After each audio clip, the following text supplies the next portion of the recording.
Mis amados hermanos, en esta noche vamos a iniciar el estudio del capítulo 17 de nuestra confesión de fe. Este capítulo aborda la doctrina de la perseverancia de los santos. Esta doctrina aborda el cuestionamiento, es un cuestionamiento que ha sido histórico para los cristianos en todo momento, y es si un cristiano en medio del desarrollo de su vida puede llegar a perder la fe en el Señor Jesucristo. Si está en riesgo un cristiano de perder su salvación. Si es posible que un cristiano regrese una vez más a ser un hijo de ira, una criatura en torno a la destrucción eterna. Esos son los cuestionamientos que aborda esta doctrina de la perseverancia de los santos. Pero antes de entrar a mirar el estudio del párrafo 1 de nuestra confesión de fe, quiero iniciar con un contexto del desarrollo histórico dentro de la iglesia de esta doctrina. Y pues tiene que ser muy rápido por cuestión de tiempo, pero cuando los cristianos fueron perseguidos por el Imperio Romano y se vieron amenazados con la pérdida de propiedades, con prisiones o con la muerte misma, llegó la posibilidad, tuvieron que afrontar la posibilidad de tener que abandonar su fe, tener que abandonar su profesión cristiana en torno a estas presiones que estaban viviendo. A raíz de eso, para instarlos a que continuasen siendo fieles a la fe, los líderes de la iglesia primitiva, básicamente lo que hicieron fue tomar el camino de advertirles, emitir advertencias sobre las trágicas consecuencias que vendrían a su existencia si llegaban a negar la fe. Así que en cierto sentido se puede decir que los padres de la iglesia crearon un clima de temor e inseguridad con las constantes advertencias contra aquellos que se llegasen a alejar del Señor Jesucristo.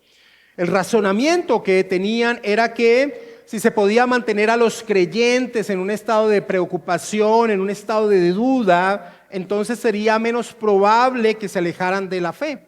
Por ejemplo, a través de las palabras de Tertuliano, que quiero que escuchen, hoy vamos a estar más atentos a mi voz que a la pantalla, no voy a colocar muchos de los pasajes en la pantalla, sino algunos de los puntos más relevantes.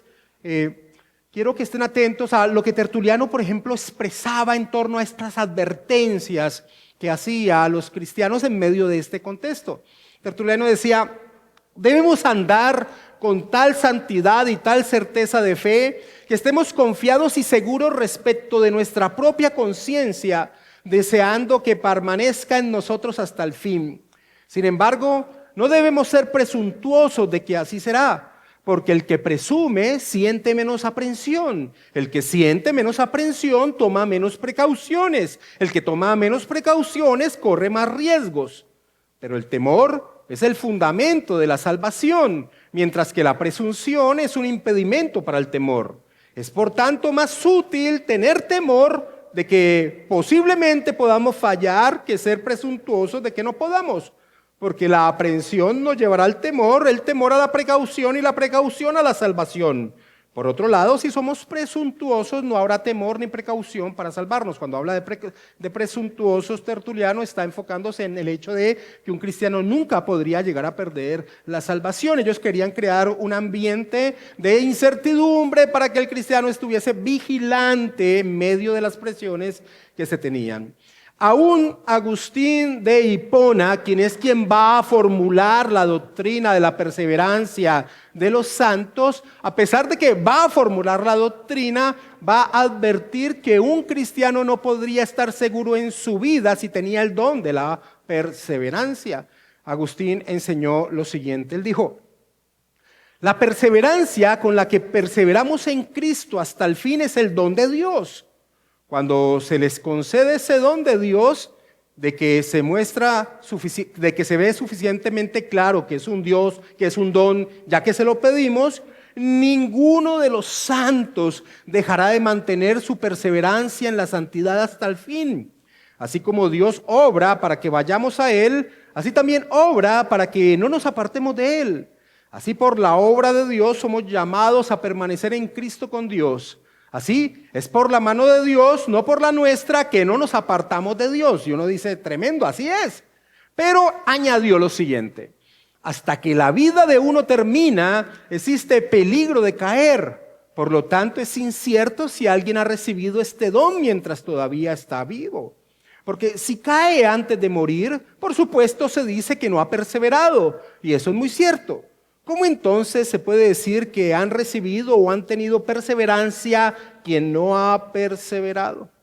Así que Agustín, a pesar de que formula la doctrina de la perseverancia, que depende de Dios que el hombre persevere, señalaba que ningún cristiano podía estar seguro de tener ese don. Eso era lo que decía Agustín. A eso se le va a sumar que tiempo después Tomás de Aquino va a resaltar la cooperación del hombre con sus buenas obras en torno a perseverar en Cristo. Así que Tomás de Aquino va a involucrar las obras en medio de esta perseverancia y va a seguir señalando a Aquino la imposibilidad de tener la certeza de perseverar hasta el fin. Su pensamiento era más o menos así: la cooperación entre la poderosa gracia de Dios y el esfuerzo humano para romper con el pecado y hacer lo que es correcto es la fórmula para la vida eterna. En términos de la obra de Dios, su gracia permite a los creyentes perseverar, pero tal gracia no es dada a todos los que comienzan en el camino cooperativo hacia la salvación. La naturaleza humana caída, aunque sanada en parte por la gracia, permanece corrompida y envenenada.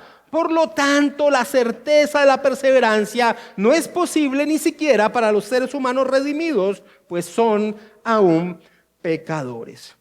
Así que esa inquietud en torno a la posibilidad de perder la salvación, pues afligía a los cristianos y se afligió en medio de la historia de la iglesia. Y tal vez uno de los más famosos cristianos afligidos por esa incertidumbre en torno a si se era salvo o no, se podía mantener en la salvación, si iba a perseverar hasta el fin de sus días siendo un creyente, fue Martín Lutero.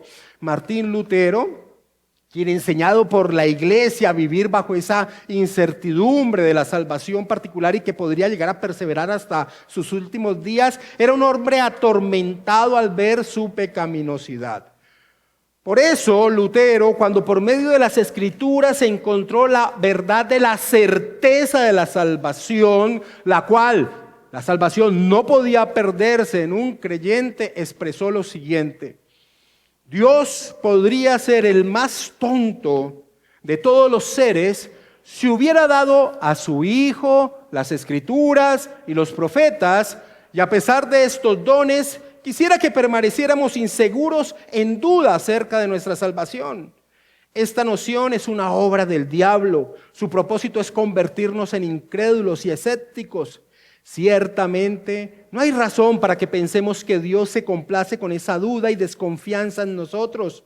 De hecho, este pecado es con mucho el más grave de todos los pecados que condenarán al mundo y a los incrédulos, porque la magnitud del pecado puede medirse a partir de la magnitud de la promesa, el juramento, la fidelidad y la imprecación de Dios. Así que vemos en el desarrollo de la historia de la iglesia ese contexto de inseguridad que se trató de formar, pero cuando llegó la época de la reforma y los reformadores fueron a las Escrituras, cambiaron por completo ese desarrollo que se venía dando en torno a: es posible que el cristiano se aleje y pierda su salvación. Lutero y los demás reformadores, incluyendo lógicamente a Calvino, claramente dijeron no. La certeza de la salvación, el cristiano va a perseverar hasta sus últimos días confiando en la persona del Señor Jesucristo. Así que teniendo en cuenta este contexto histórico rápido que hemos visto, vamos a ver entonces la importancia, o vamos a entender la importancia de esta doctrina que vamos a estudiar durante este mes, los días miércoles, a través de nuestra confesión de fe.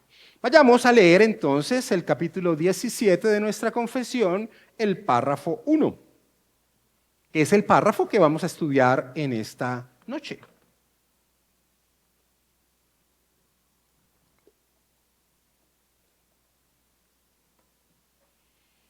Aquellos a quienes Dios ha aceptado en el amado, ha llamado eficazmente y ha santificado por su Espíritu y ha dado la preciosa fe de sus elegidos, no puede caer total ni definitivamente del estado de gracia, sino que ciertamente perseverarán en ese estado hasta el fin y serán salvos eternamente, en vista de que los dones y llamamientos de Dios son irrevocables.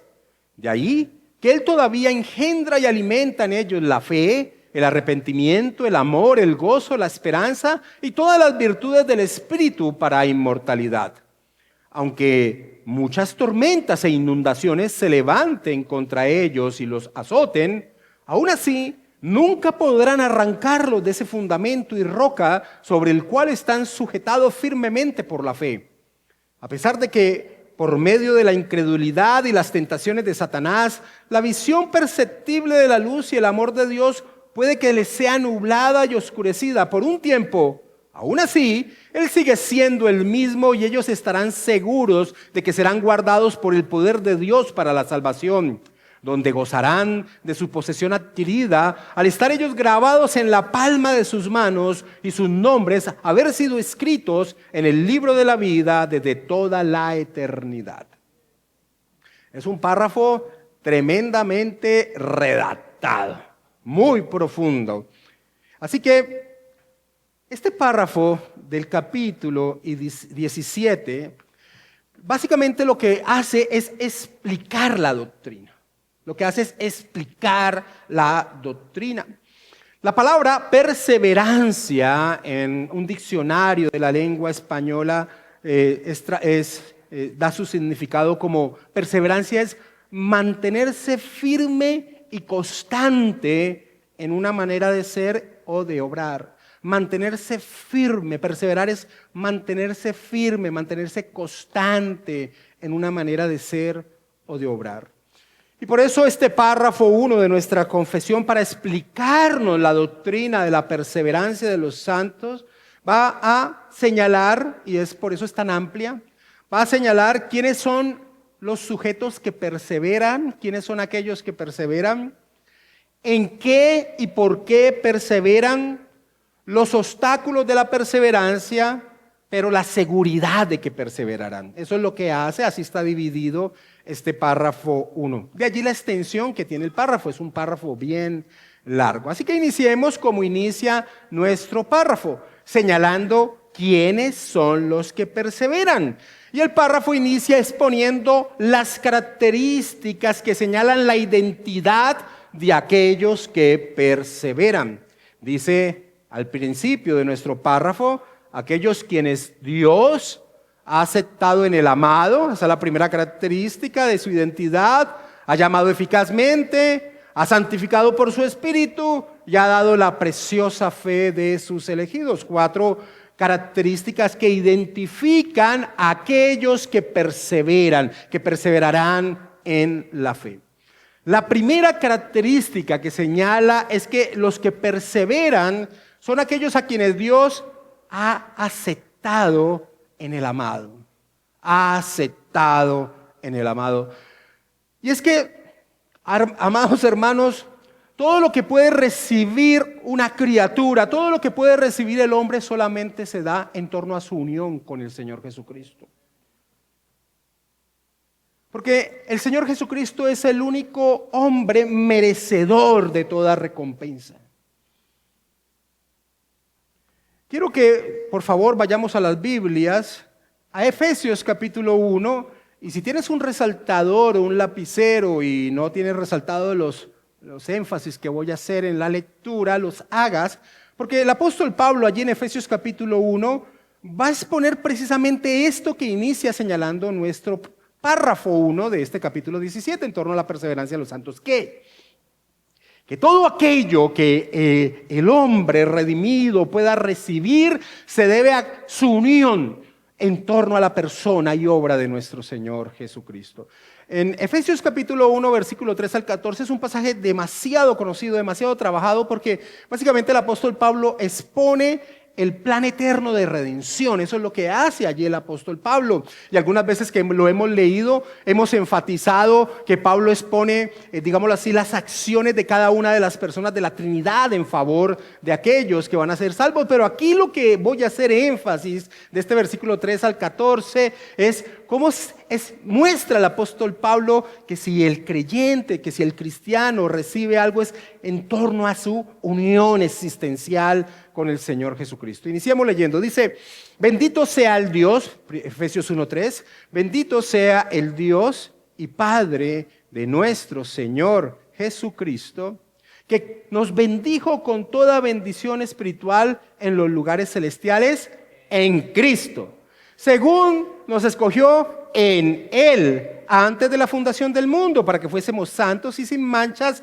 delante de Él, en amor, habiéndonos predestinado para ser adoptados hijos suyos por medio de Jesucristo, según el puro afecto de su voluntad, para la alabanza de la gloria de su gracia, con la cual nos hizo aceptos en el amado, en quien tenemos redención por su sangre, el perdón de pecados, según las riquezas de su gracia, que hizo sobreabundar para con nosotros en toda sabiduría e inteligencia, dándonos a conocer el misterio de su voluntad, según su beneplácito, el cual se había propuesto en sí mismo, de reunir todas las cosas en Cristo, en la dispensación del cumplimiento de los tiempos, así las que están en los cielos como las que están en la tierra.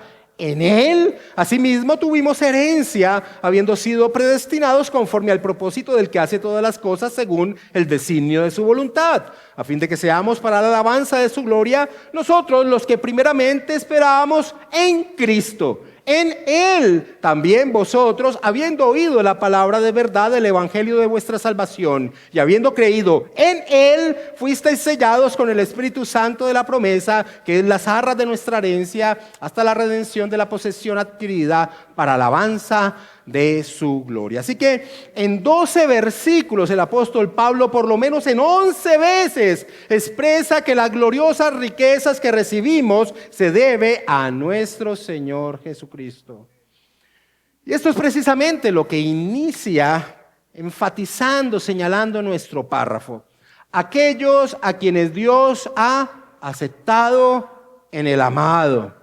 El bautista particular del siglo XVII, Benjamín Kish, comentaba lo siguiente: todas las promesas fueron hechas primero a Cristo y cumplidas primero a Él. Y todos los actos del amor de Dios terminan primero en Él.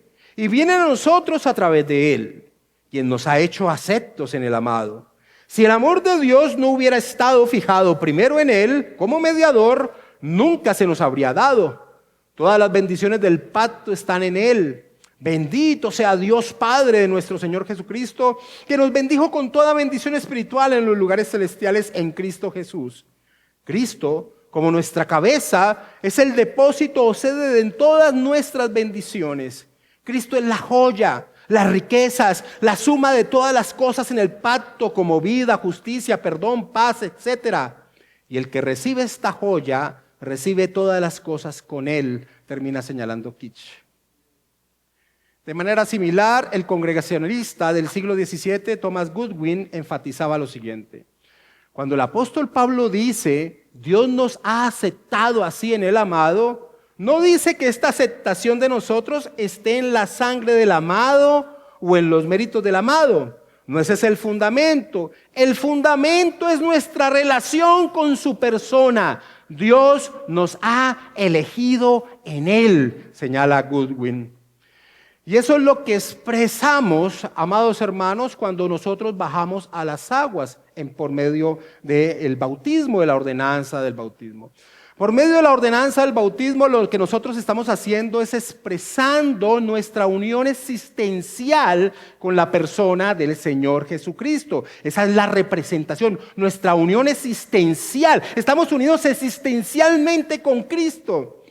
El apóstol Pablo nos señala en Romanos capítulo 6, versículo del 4 al 5. Si tienes la escritura, por favor, vayamos allí. Romanos capítulo 6, versículo 4 al 5. Porque somos, dice el apóstol Pablo, somos sepultados juntamente con Él para muerte por el bautismo, a fin de que como Cristo resucitó de los muertos por la gloria del Padre, así también nosotros andemos en vida nueva. Porque si fuimos plantados juntamente con Él en la semejanza de su muerte, así también lo seremos en la de su resurrección. Así que la primera característica de aquellos que perseveran hasta el fin es que están unidos existencialmente con el Señor Jesucristo. Son los aceptados en el amado, son los aceptados en el amado. Ahora, entendiendo este aspecto de la primera característica de identidad de aquellos que perseveran, que son aquellos aceptados en el amado, el doctor Sam Waldron resalta el aspecto negativo de esta declaración. Es decir, cuando digo aspecto negativo es lo que no quiere decir esta declaración. Y lo que no quiere decir esta declaración es que quienes perseveran no son aquellos que han usado el término o se referencian como que ellos son los que han aceptado a Jesús como Salvador. Esa es la distinción que hace Waldron.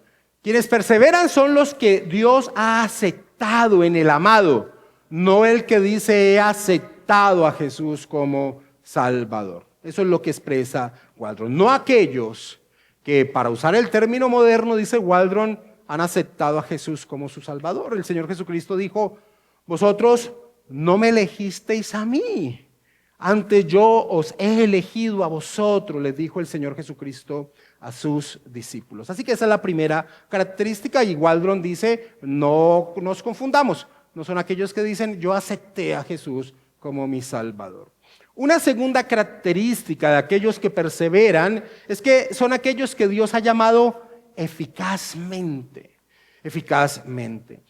Nosotros estudiamos esa gloriosa doctrina del llamamiento eficaz en el capítulo 10 de nuestra confesión, donde se da inicio la aplicación, cómo la confesión expone, cómo se aplica la salvación al creyente. La obra granada por el amado es aplicada al creyente.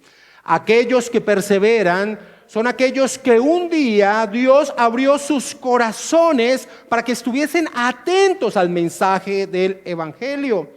Muchos escuchan el mensaje del Evangelio, muchos están reunidos cuando un ministro abre la Escritura y expone el Evangelio y están atentos y mirándolo, pero solamente en el que Dios abre el corazón es aquel que verdaderamente recibe dicho mensaje.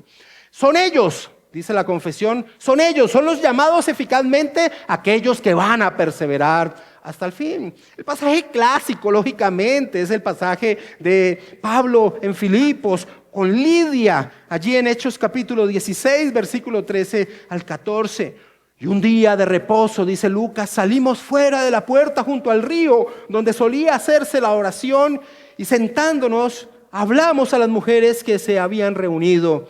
Entonces una mujer llamada Lidia, vendedora de púrpura de la ciudad de Tiatira, que adoraba a Dios, estaba oyendo. Y el Señor abrió el corazón de ella para que estuviese atenta a lo que Pablo decía. Así que no es el que escucha el mensaje del Evangelio, aquellos que van a perseverar hasta el fin. Son aquellos que al escuchar el mensaje del Evangelio, Dios ha abierto sus corazones para que estén atentos a dicho mensaje. Eso es lo que la doctrina del llamamiento eficaz señala como un contraste hacia el llamamiento general, que muchas personas escuchan el mensaje, pero no pasa nada en sus vidas. Así que el énfasis a tener presente aquí es que Dios es quien inicia en nuestro ser su obra. Y no podría ser de otra manera, porque todos los hombres nacemos en un estado de muerte espiritual.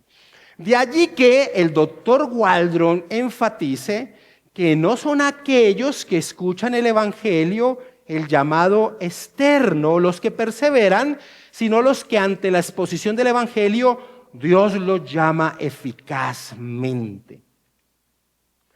La tercera característica de aquellos que perseveran es que además de haber sido predestinados por Dios para unirse en el amado, además de llamarlos en un momento dado en sus vidas, aquellos que perseveran son los que Dios transforma, los santifica y ha santificado por su Espíritu.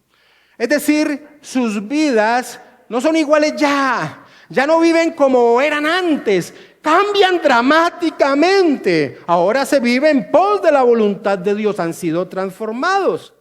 De allí que el doctor Waldron exprese que aquellos que perseveran no son simplemente todos los que tienen una profesión de fe externa, ya han hecho alguna reforma en sus vidas.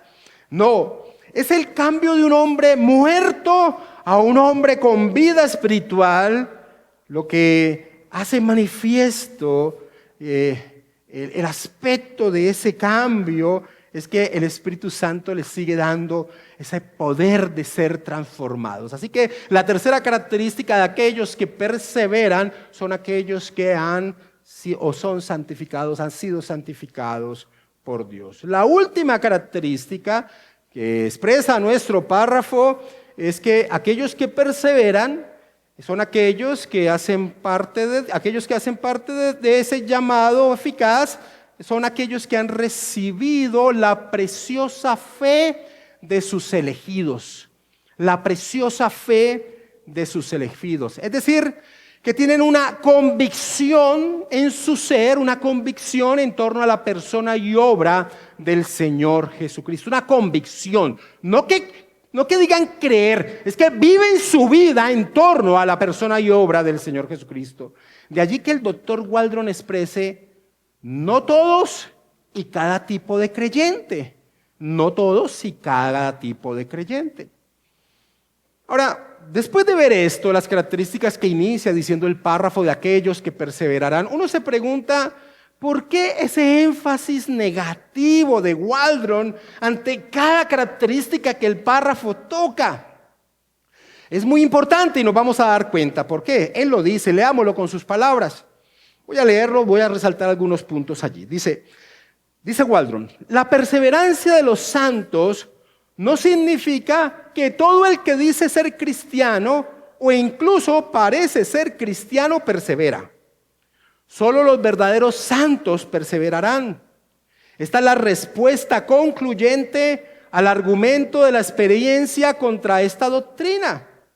Cuando esta doctrina se discute entre los cristianos, a menudo escuchamos: yo conozco a alguien que era cristiano, pero cayó y murió en sus pecados, se alejó.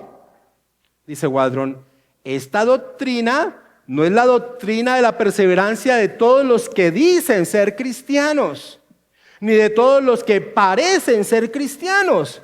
Es la doctrina de la perseverancia de los santos. De allí la importancia de estas características con que inicia el párrafo señalándonos quiénes son aquellos que perseveran. Y en torno a este mismo punto que expone Waldron, J. Williamson señalaba lo siguiente: tales casos, esos casos que todos conocemos personas que los veíamos apasionados por Cristo, servidores en la iglesia, pero en un momento dado desaparecieron y reniegan de Cristo, reniegan de la fe, están alejados totalmente. Dice Williamson: tales casos comprueban no que los creyentes puedan caer de la gracia, solo prueban que podemos ser engañados por falsas apariencias y profesiones, señalaba Williamson. El apóstol Juan, en torno a la deserción de parte de algunos en torno a la fe, expresó: salieron de nosotros, pero no eran de nosotros, porque si hubiesen sido de nosotros, habrían permanecido con nosotros. Pero salieron para que se manifestase que no todos son de nosotros, señala el apóstol Juan en 1 de Juan capítulo 2, versículo 19. Y nuestro Señor Jesucristo también nos enseñó en Mateo capítulo 7, versículo 21 al 23.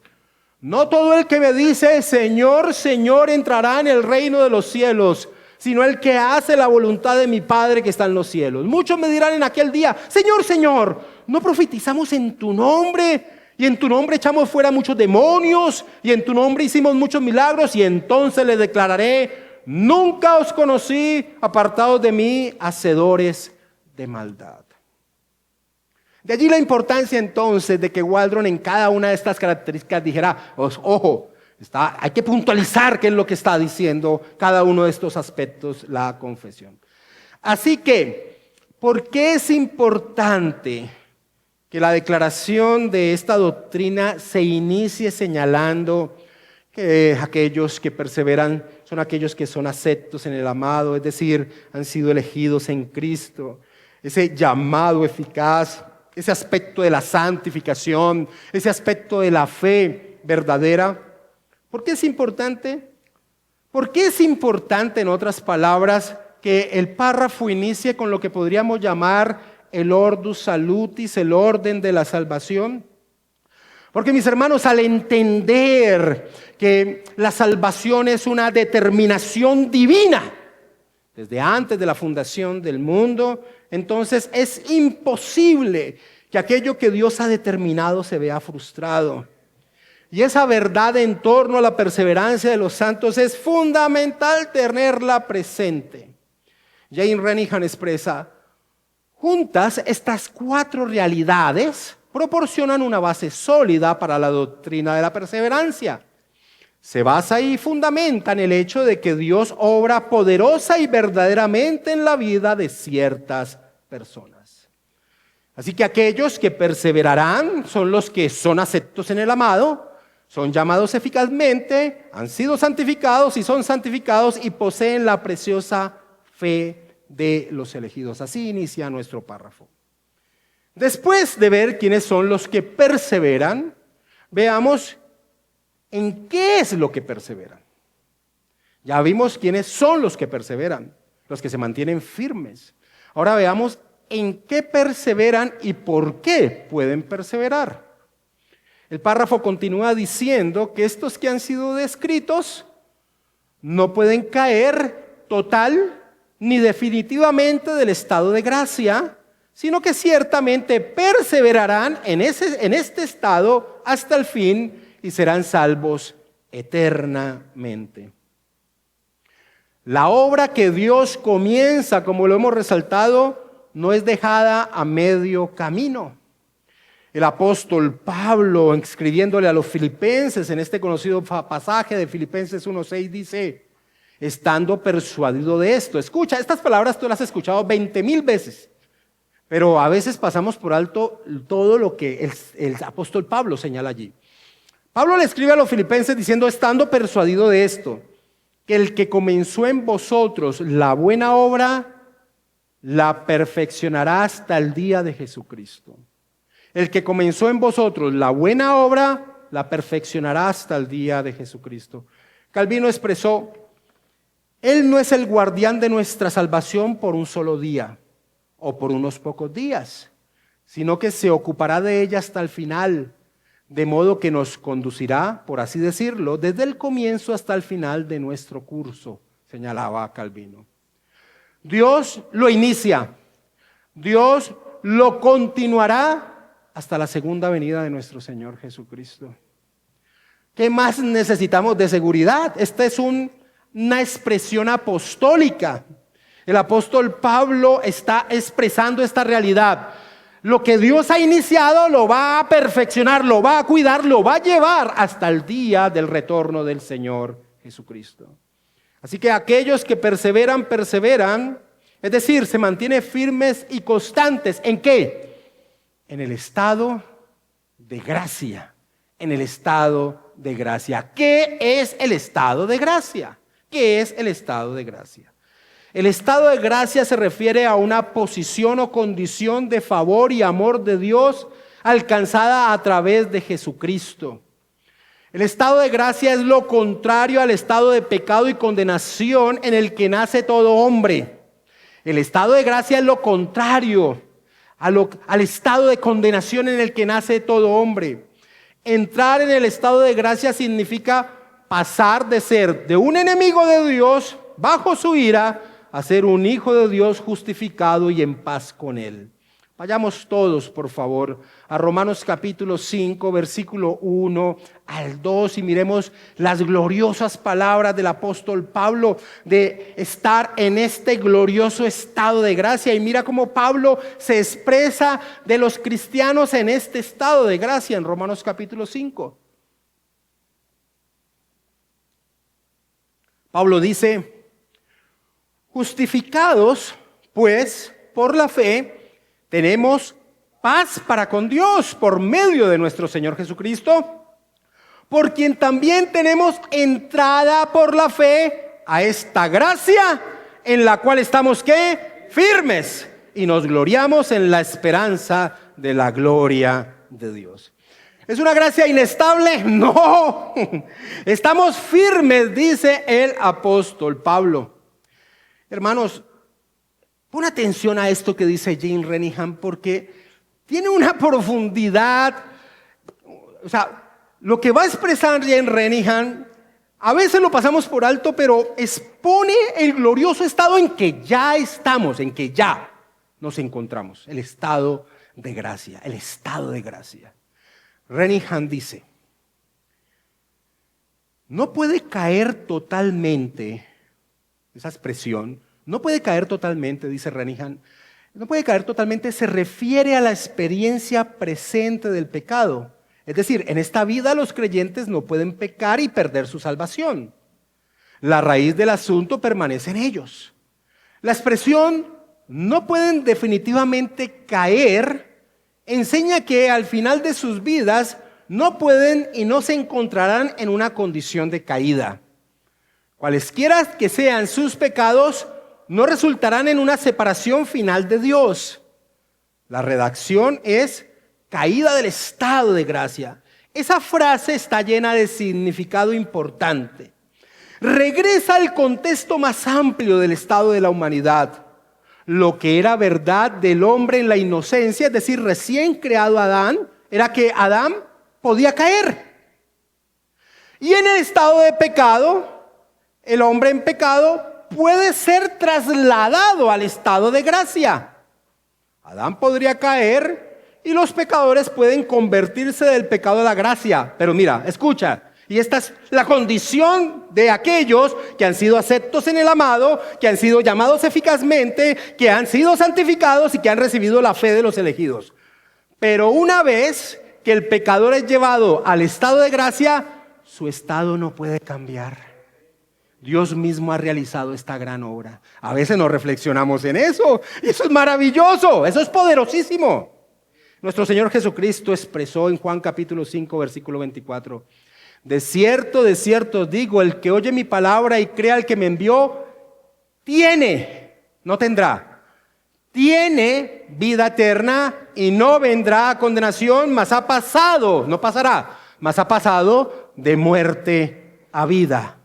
Vida eterna es una relación que no puede variar porque es eterna, es una expresión que si se terminara no se podría haber dado esa expresión de vida eterna. Ahora, también tenemos que señalar en torno a esta doctrina de la perseverancia, que esta doctrina no enseña que el creyente no tenga momentos en su vida donde él se vea lejano, se perciba lejano a dicha condición de gracia. Eso no es lo que enseña esta doctrina. Todos en algún momento, por las diferentes circunstancias de la vida, o como vamos a ver cuando estudiamos el párrafo 3, por un pecado, podemos percibirnos alejados del estado de gracia.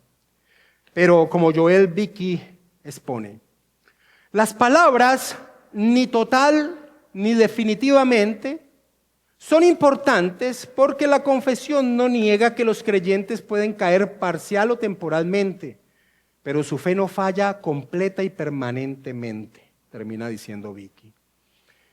Vamos a ver ahora los obstáculos que tratan de ir en contra de ese entendimiento, de esa realidad, de sabernos en el estado de gracia.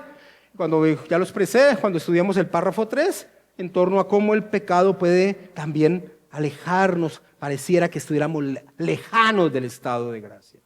Ahora, para entender mejor qué es el estado de gracia, es fundamental comprender el concepto de gracia. ¿Qué es la gracia? Todos tenemos la respuesta en nuestra mente. La gracia es su amor inmerecido hacia los seres pecaminosos que están bajo el juicio de su justicia. No es algo que se gane o se merezca. Es gracia. No es una recompensa. Es una determinación divina. Eso es la gracia. La gracia es, la respuesta rápida es un don que no merecemos. Esa es la respuesta rápida. La gracia es una determinación divina de amar a aquel que no se lo merece.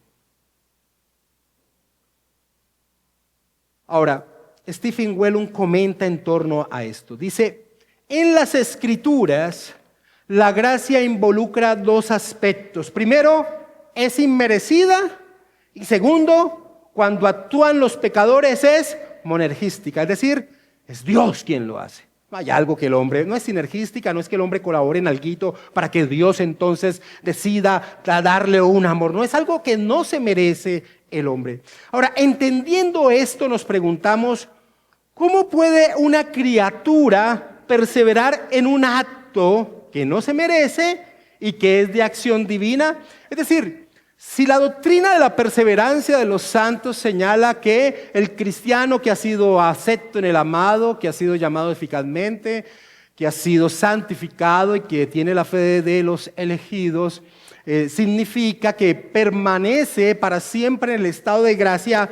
¿En qué sentido persevera él si es una gracia que no ha merecido y si es una acción divina? ¿En qué sentido él persevera? Y esto nos lleva a nuestro tercer punto en torno al párrafo. ¿En qué sentido perseveramos y por qué perseveramos? ¿En qué sentido perseveramos y por qué perseveramos?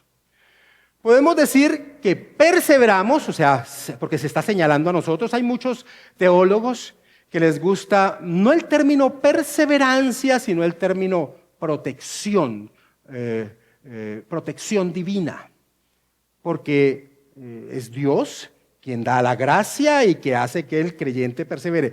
Ahora, ¿por qué el término perseveramos? ¿Por qué se enfoca en el creyente? Podemos decir que perseveramos porque el resultado de esa acción divina se manifiesta en el sujeto, se manifiesta en el cristiano. Él es quien se encuentra por la acción de Dios en dicho estado de gracia. Leamos una vez más nuestro párrafo 1 desde el principio. Aquellos a quienes Dios ha aceptado en el amado, ha llamado eficazmente y ha santificado por su Espíritu y ha dado la preciosa fe de sus elegidos, no pueden caer total ni definitivamente del estado de gracia, sino que ciertamente perseverarán en ese estado hasta el fin y serán salvos eternamente. Y aquí viene el punto: en vista de que los dones y llamamientos de Dios son irrevocables. De ahí que Él todavía engendra y alimenta en ellos la fe, el arrepentimiento, el amor, el gozo, la esperanza y todas las virtudes del Espíritu para inmortalidad. Dios da a aquellos que ha aceptado en el amado, que ha llamado eficazmente, que ha santificado, dones, regalos que no se pueden revertir, porque como enseña el apóstol Pablo, irrevocables son los dones, el llamamiento de Dios. La determinación divina hace que nos aferremos al Salvador, y es maravilloso como lo expresa el párrafo, ahí en paréntesis, en el paréntesis de nuestro párrafo. Dios todavía dice, engendra y alimenta en los creyentes la fe, el arrepentimiento, el amor, el gozo, la esperanza y todas las virtudes del Espíritu para la inmortalidad. Dios es la fuente. Por medio de su Santo Espíritu nos está alimentando, nos está permitiendo tener fe, nos está permitiendo venir al arrepentimiento, al amor, al gozo, a la esperanza. Y Dios es una fuente inagotable.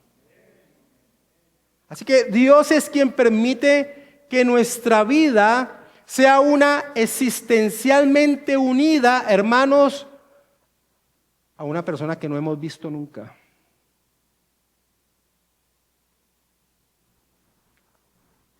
Estamos unidos a una persona que no hemos visto nunca. Eso es un milagro y eso es una acción que Dios hace en nuestro ser. Con nuestro catecismo expresamos cuál es tu único consuelo en la vida y en la muerte, que tanto en alma como en cuerpo, ya sea que viva o muera, no me pertenezco a mí mismo, sino completamente a mi fidelísimo Señor y Salvador Jesucristo. Esa es la condición y la realidad de los creyentes. Así que estamos aferrados a Cristo, no porque nuestra mano sea muy fuerte en sujetarlo, sino porque Dios nos sostiene con su mano. Es Dios mismo quien engendra, quien alimenta en nuestro ser esos gloriosos dones que nos permiten vivir con la certeza de nuestra condición en el Señor Jesucristo. Nuestro Señor Jesucristo expresó en Juan 10, capítulo 27 al 29, mis ovejas oyen mi voz y yo las conozco y me siguen y yo les doy vida eterna y no perecerán jamás, ni nadie las arrebatará de mi mano. Mi Padre que me las dio es mayor que todos y nadie las puede arrebatar de la mano de mi Padre. R.C. Sproul comentaba, perseveramos solo porque Dios en su gracia y poder nos preserva. Esa es la expresión, preservación. A algunos les gusta utilizar esa expresión. Pero la perseverancia es precisamente por eso, porque está manifestada en el creyente, porque Dios le hace perseverar. En nosotros mismos, cada uno de nosotros es capaz de caer grave y radicalmente. Incluso como criaturas regeneradas somos capaces de caer completamente si dependiera de nosotros mismos. Pero Dios no deja a su pueblo a su suerte, termina señalando Sproul. Así que, ¿por qué perseveramos? La respuesta es, porque Dios nos hace perseverar. Dios nos mantiene en la fe, en el arrepentimiento, en el amor, en el gozo, en la esperanza y en todas las virtudes del Espíritu para inmortalidad. Y ese entendimiento de lo que hace Dios en nuestro ser destruye el ataque de quienes dicen que la doctrina de la perseverancia de los santos estimula el descuido en la vida, estimula el pecar. No, ustedes con esa doctrina que ustedes van a mantenerse siempre firmes, entonces no van a estar vigilantes, así como pensaban los padres de la iglesia en torno a la persecución, a las dificultades que vivían los cristianos. Quien se exprese así ignora la doctrina, porque precisamente dicha perseverancia se da por los frutos que Dios engendra, alimentan nuestro ser. Y los frutos que trae el Espíritu Santo para nada son contrarios a la ley, a la voluntad de Dios. Las cumple. Acompáñame a Gálatas capítulo 5, versículo 22 al 23. Este pasaje tan conocido, pero enfaticemos la parte final del versículo 23. Mas el fruto del Espíritu es amor, gozo, paz, paciencia, benignidad, bondad, fe, mansedumbre, templanza. Pero dice, contra tales cosas no hay ley. Y no hay ley porque está viviendo la ley, está viviendo la voluntad del Señor. En ese sentido, no hay ley. Ahora, este párrafo 1 no solo nos enseña quiénes son aquellos que perseveran, en qué perseveran y por qué perseveran, sino que también este párrafo 1 en su amplitud describe los obstáculos que tratan de impedir esta perseverancia. ¿Cuáles son los obstáculos que tratan de impedir esta perseverancia? Allí dice, y he resaltado las partes del párrafo que enfatizan los obstáculos. Aunque muchas tormentas e inundaciones se levanten contra ellos y los azoten, a pesar de que por medio de la incredulidad y las tentaciones de Satanás, la visión perceptible de la luz y el amor de Dios pueda que les sea nublada y oscurecidas por un tiempo. Mira que este párrafo 1, en torno a los obstáculos que tratan de desviar el entendimiento de la perseverancia en el estado de gracia, exponen los ataques que vienen a nuestra vida por vivir en un mundo caído, donde las circunstancias difíciles vienen a la vida de los cristianos y no cristianos. El párrafo 3 se va a enfocar en torno a el pecado en el creyente y cómo también la aleja de esa visión, de ese entendimiento de estar en dicho estado. Pero aquí el párrafo más bien se enfoca que en aquellas condiciones de vivir en un mundo caído. Por vivir en un mundo caído, entonces, muchas veces esa luz y el amor de Dios parece ser nublado y oscurecido por un tiempo en la vida de los creyentes. Es como si Satanás soplara a nuestros oídos y dijera, estado de gracia, ¿qué contazo te has metido en tu cabeza? Eso de tu confianza en Dios es solo una muletilla que has utilizado para tratar de trasegar este mundo. Pero es solo una ilusión, mira tu vida, mira lo que está pasando. La luz y el amor de Dios es nublada por las circunstancias de esta vida temporal. Es como Asaf. Si tú no te conoces el Salmo 73, hay un problema en ti. Te has perdido una de las grandes frutillas deliciosas que encontramos en las Escrituras. Asaf, que es el escritor del Salmo 73. Asaf dice en el versículo 13 y 14, escucha las palabras de Asaf. Verdaderamente en vano he limpiado mi corazón y lavado mis manos en inocencia. En vano, ¿para qué? Si yo veo al impío prosperar, pues he sido azotado todo el día y castigado todas las mañanas. Y uno se pregunta, en medio de lo que Asaf viene narrando en el Salmo 73, ¿cómo Asaf no se alejó de Dios? ¿Cómo no se fue a vivir la vida del impío? Él mismo dice al inicio del Salmo que sus pies por casi que resbalan. Así que no fue por Asaf. Pero es maravilloso ver cómo después de la tormenta en la que se encontraba, Asaf pudo reflexionar por qué no cayó. Versículo 23 del Salmo 73. Con todo, Salmo 73, 23, con todo, yo siempre estuve contigo. ¿Por qué, Asaf? Me tomaste de la mano derecha. Me tomaste de la mano. No resbaló porque el Señor lo tenía sujeto, a pesar de su duda, a pesar de tener su vista alejada de Dios, de tantas confusiones en su mente. ¿Por qué no caíste, Asaf? Porque Dios me tenía de la mano derecha. Y eso nos lleva al último punto que resalta este párrafo. Y este último punto es, ¿cuál es nuestra seguridad de perseverar en el estado de gracia? La respuesta es Dios. La seguridad es Dios. Él no varía. Él no cambia. Él no nos va a soltar de su mano. El párrafo dice, aunque muchas tormentas e inundaciones se levanten contra ellos y los azoten, aún así nunca podrán arrancarlos de ese fundamento y roca sobre el cual están sujetados firmemente por la fe. A pesar de que por medio de la incredulidad y las tentaciones de Satanás, la visión perceptible de la luz y el amor de Dios pueda que les sea nublada y oscurecida por un tiempo, aún así, Él sigue siendo el mismo y ellos estarán seguros de que serán guardados por el poder de Dios para salvación, donde gozarán de su posesión adquirida, al estar ellos grabados en la palma de sus manos y sus nombres haber sido escritos en el libro de la vida desde toda la eternidad. Dios no varía. Él es inmutable en su eterna determinación. Él no es un hombre para que se arrepienta. Nunca podrán arrancarnos de ese fundamento, dice el párrafo, y roca sobre el cual están sujetados firmemente por la fe. El creyente está sujetado firmemente a esa roca. ¿Por qué? Por la fe. ¿Y quién le da esa fe? Acompáñame a 1 de Pedro capítulo 1, versículo 3 al 5. Pedro escribe a una comunidad de cristianos en una gran tribulación. En una gran tribulación.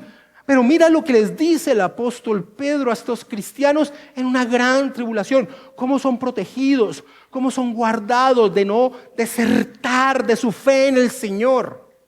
Dice 1 de Pedro capítulo 1, versículo 3 al 5. Bendito el Dios y Padre de nuestro Señor Jesucristo, que según su grande misericordia nos hizo renacer para una esperanza viva por la resurrección de Jesucristo de los muertos, para una herencia incorruptible, incontaminada e inmarcesible, reservada en los cielos para vosotros, que sois guardados, otras versiones dicen protegidos, que sois guardados por el poder de Dios mediante la fe. Mediante la fe, para alcanzar la salvación que está preparada para ser manifestada en el tiempo postrero. El Señor, nosotros estamos aferrados a la roca. ¿Y por qué? Porque el Señor nos da la fe para que no nos soltemos. Este párrafo termina haciendo una antesala a lo que se expondrá en el párrafo 2. El párrafo 2 va a exponer el fundamento de nuestra perseverancia. Ese fundamento está asentado lógicamente en el propósito eterno de Dios. De allí que las expresiones como al estar ellos grabados en la palma de sus manos estén vinculados a ese propósito divino. Esa expresión, estar grabados en la palma de las manos de Dios, ustedes creyentes están grabados en las palmas de las manos de Dios. Esa es una frase que se toma como referencia de Isaías capítulo 49, versículo 16. Y esa expresión tiene un significado teológico profundo y a la vez consolador. Representa el amor, cuidado y recuerdo constante e imborrable de Dios por su pueblo. El significado más directo de esa metáfora es que Dios nunca olvidará a su pueblo. Su pueblo está perpetuamente en su memoria, a su vista, están grabados en la palma de sus manos. En el contexto de Isaías, el pueblo de Sión se sentía abandonado y olvidado por Dios. Escucha lo que dice Isaías 49, versículo 14. Pero Sión dijo: me dejó Jehová y el Señor se olvidó de mí. Así el creyente puede sentirse por las tribulaciones que llegan a la vida.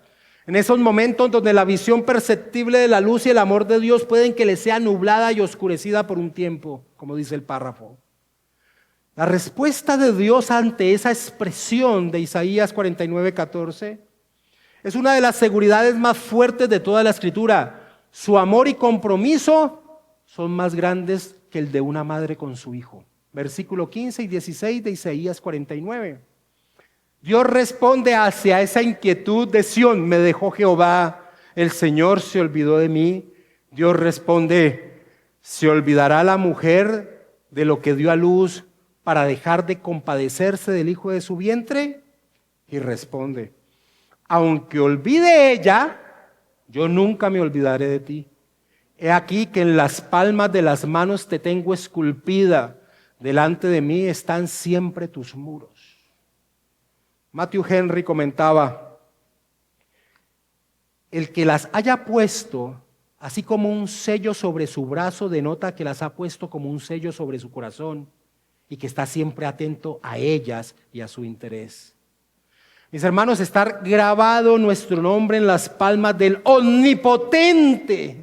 Las manos es como la expresión antropomórfica del actuar divino, el Omnipotente en favor de su pueblo.